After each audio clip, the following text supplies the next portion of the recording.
communication de signalement auprès des autorités. Alors, je viens plus particulièrement ici vous parler d'un texte qui est sorti en même temps que la mise à jour du guide des alertes d'origine alimentaire, qui est donc l'instruction technique 2023-14 du 5 janvier 2023. Alors, ce texte, il vient abroger un texte plus ancien de 2019 qui venait, suite à la publication de la loi Egalim, dire aux entreprises agroalimentaires, si vous avez un problème au niveau d'un produit ou de l'environnement de travail, donc si vos autocontrôles révèlent des problèmes d'analyse, des résultats d'analyse mauvais qui peuvent avoir un danger, qui pouvaient avoir une conséquence sur la santé du consommateur, il fallait le déclarer à la DDPP. Le texte actuel, donc de 2023, il a été beaucoup plus développé et il vient donner beaucoup plus d'exemples aussi en disant effectivement que si vous avez des problèmes au niveau des autocontrôles, que ce soit au niveau des produits ou de l'environnement de travail, et même si vous n'êtes pas dans une situation d'alerte qui va vous inciter à déclencher un retrait ou un rappel produit, vous devez quand même signaler à la DDPP cet incident-là. Alors, vous avez ici des choses beaucoup plus détaillées, comme par exemple l'obligation de signalement de 1 jour maximum quand il s'agit d'une alerte, mais vous avez jusqu'à 4 jours de délai supplémentaire quand vous n'êtes pas dans le cas d'une alerte. Mais alors, vous allez vous dire, mais finalement, dans quel cas je dois notifier à la DDPP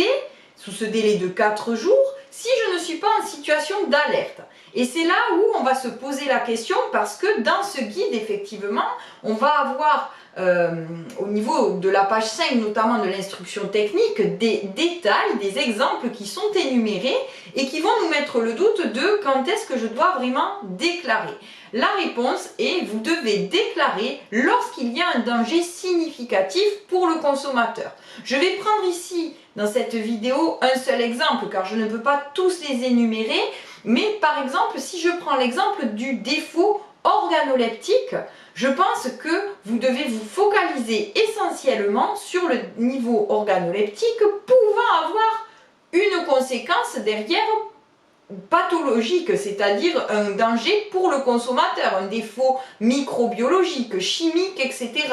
On ne parle pas ici du problème du produit trop sucré, trop salé, avec un défaut de recette, mais qui n'a aucune conséquence sur le consommateur final.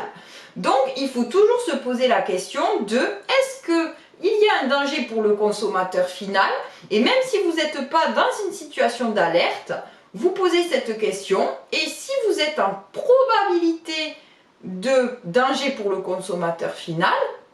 vous voyez que le danger d'aujourd'hui peut demain être à l'origine d'un retrait-rappel, ici, effectivement, vous êtes obligé de déclarer au niveau des autorités. Le mieux reste quand même de contacter directement l'inspecteur avec qui vous avez l'habitude de traiter vos affaires en fait auprès de la DDPP, et de voir comment il souhaite que vous articuliez cette communication afin vraiment d'être conforme à ses attentes. Si vous avez des questions par rapport à cette instruction technique qui n'est pas très évidente par rapport à tous les exemples qu'elle énumère, n'hésitez pas à nous contacter, nous nous ferons un plaisir de vous répondre. En attendant, n'oubliez pas de vous abonner à notre chaîne YouTube. Je vous souhaite une très belle journée et je vous dis à très bientôt.